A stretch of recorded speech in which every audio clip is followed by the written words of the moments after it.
여기에 대한축구협회 노동조합 운영위원회가 정몽규 회장 사선 불출마 선언과 김정배 부회장 사퇴를 강력히 요구하며 화제입니다. 축구협회 노조는 17일 KFA CEO 김정배 부회장은 사퇴하고 정몽규 회장은 즉각 불출마 선언해야 라는 제목하에 성명서를 발표했습니다. 성명서에 따르면 축구협회는 지난해 3월 승부조작 비리 축구인 사면 파동 이후 위기 수습체계 하나로 문화체육관광부 차관 출신 김정배 부회장을 대한축구협회 실무 총책임자로 앉혔습니다. 김 부회장이 오면서 축구인 출신들이 원천적으로 배제됐습니다. 협회 조직에서 축구인 출신과 비출신 간의 견제와 균형이 무너졌고 각종 논란의 불씨가 됐습니다. 노조는 선임 당시에도 잘못된 결정은 정몽규 회장이 했는데 엉뚱하게 축구인 부회장 혹은 전무이사를 선임하지 않는 방식으로 조직을 개편하면서 논란이 일었다면서 주원이는 정 회장의 잘못된 결정인데 축구인들의 제19 감사기로 뒤집어 씌워 축구인들의 목소리를 아예 안 듣는 식으로 해법을 내놓은 것이라고 꼬집었습니다. 그러면서 김 부회장의 역할에 있어서도 사실상 허수아비였다는 것이 노조의 주장이 있습니다.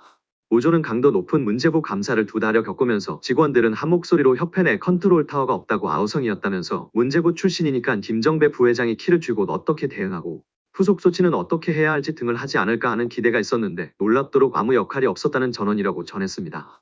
이어 우리 협회를 향한 여론이 점점 악화되자 이번 감사 전부터도 본인은 곧 떠날 사람이나 남을 직원들이 잘 대응하라는 식으로 말했다고도 알려졌다며 오히려 문제부 차관 출신이라는 정관을 이용해 본인만 책임을 피하려는 행태에 우리 직원들은 큰 실망을 감출 수 없었다고 덧붙였습니다. 지난 7월 홍명보 감독 선임 과정에서도 김 부회장이 총책임자였다고 폭로했습니다.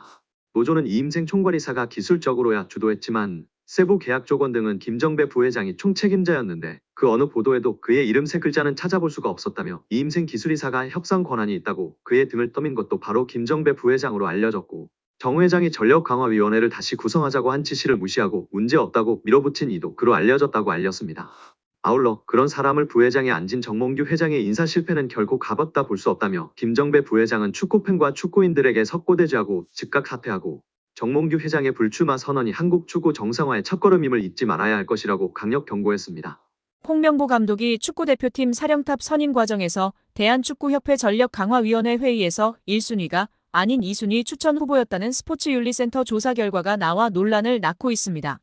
스포츠윤리센터는 지난 7월 대한축구협회의 축구대표팀 감독 선임 관련 비리가 있다는 제보를 받고 조사에 착수했으며 약 4개월 만에 이를 마무리하면서 정몽규 회장과 김정배 부회장, 이임생 전 기술총괄이사에 대해 문화체육관광부 징계를 요청하는 조처를 의결했습니다.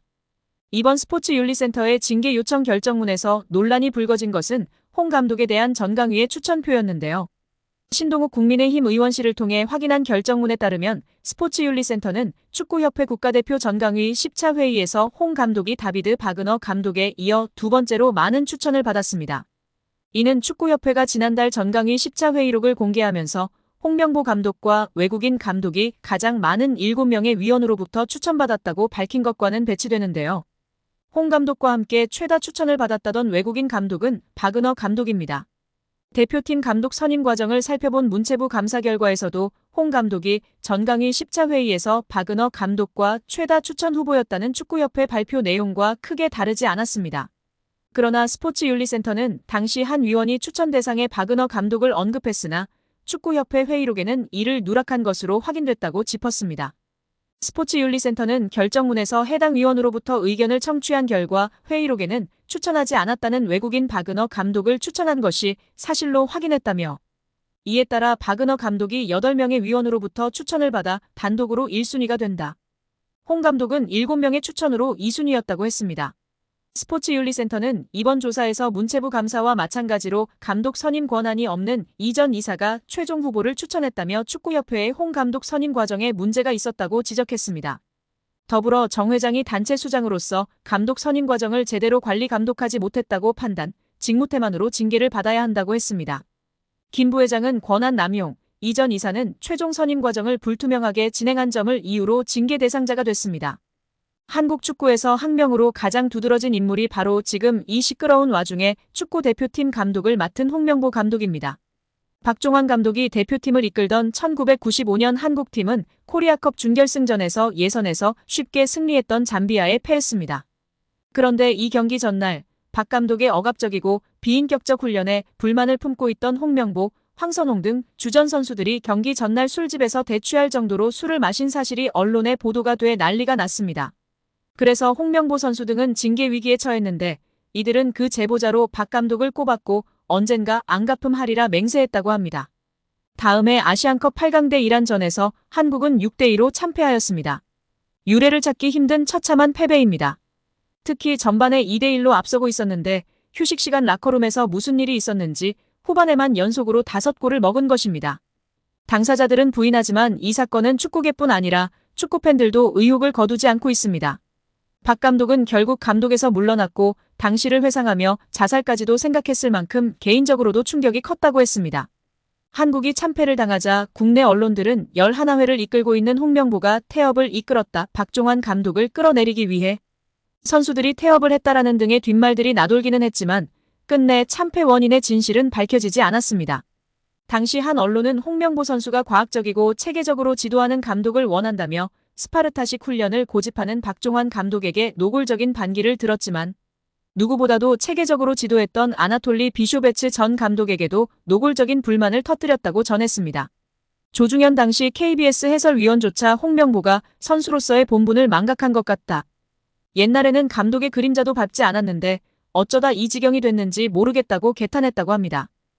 국회 문화체육관광위원회 강희정 국회의원이 국제축구연맹 피파에 최근 진행 중인 대한축구협회 국정감사에 대해 문의한 결과 피파도 한국 정부가 한국 축구의 좋은 거버넌스를 위해 감사하는 것인지 축구협회 회장 선출 조항이 민주적인지 검토 중이라는 답을 얻었다고 밝혔습니다. 강유정 의원실은 보도자료를 통해 피파의 답변은 대한축구협회가 그동안 누누이 강조했던 정치 개입 금지와는 조금 결이 다른 반응이라고 설명했습니다.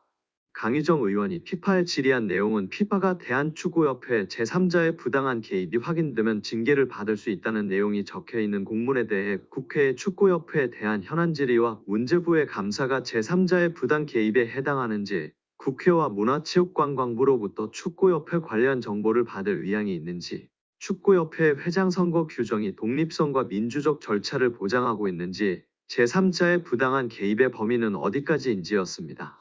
이에 대한 피파 답변은 한국 정부의 감사가 부당한 영향에 해당하는지에 대한 확답은 아니었지만 피파는 한국 정부가 한국 축구의 좋은 의사결정 구조를 보장하기 위해 감사를 실시하는 것에 대해 이해하고 있다. 한국 정부가 구체적인 상황을 가지고 있다면 대한축구협회와 공유한 후 대한축구협회가 이를 피파의 공식 채널로 전달할 수 있기를 권장한다는 내용이었습니다. 또한 피파도 대한축구협회의 선거 절차가 적절한지 검토하고 있다며 피파는 선거 절차와 관련 AFC, 아시아축구연맹과 함께 대한축구협회와의 논의를 시작하여 관련 조항을 피파의 기준에 맞추기 위한 논의를 2023년 12월에 시작했다는 답변도 받았습니다. 이에 대해 강희정 의원은 제3자의 개입 금지를 강조했던 축구협회와 달리 피파는 각국 협회의 국내법과 피파 정관 모두를 준수할 것을 요구했다나요. 피파 각 국회와 문화체육관광부가 한국 축구의 좋은 의사결정 구조를 보장하기 위한 감사를 실시하는 것을 높이 평가한다 한 만큼 축구협회도 국내법과 피파 정관에 따른 투명한 의사결정 구조를 만들어야 한다라고 말했습니다. 다만 피파와 현대가의 유착관계에 대한 우려도 나오고 있는데요. 이는 피파의 전략적 목표와 관련이 있습니다. 피파는 클럽 월드컵 등 주요 대회의 확대와 글로벌 축구 시장의 확장을 추진하고 있습니다. 정몽규 회장과의 협력은 이러한 목표를 달성하는 데 필수적인 요소로 평가받고 있습니다. 현대차는 피파의 오랜 후원자이기 때문인데요. 인판티노 회장은 현대차와의 관계를 지속적으로 강화해야 합니다. 결국 홍명보 국가대표팀 감독 뒤에는 KFA가 있고 그 뒤에는 정몽규 회장이 자리하고 있는 셈입니다. 피파와 현대차의 파트너십은 1999년으로 거슬러 올라갑니다. 당시 피파는 월드컵 마케팅 권리를 여러 기업에 개방하는 새로운 전략을 채택했습니다. 현대차는 피파와 파트너 관계를 맺고 2002년 한일 월드컵을 포함한 13개 피파 대회를 후원했습니다. 2002년부터 2022년 카타르 월드컵까지 총 6회의 월드컵을 지원하며 최소 1조 원 이상의 자금을 투자한 것으로 추정됩니다.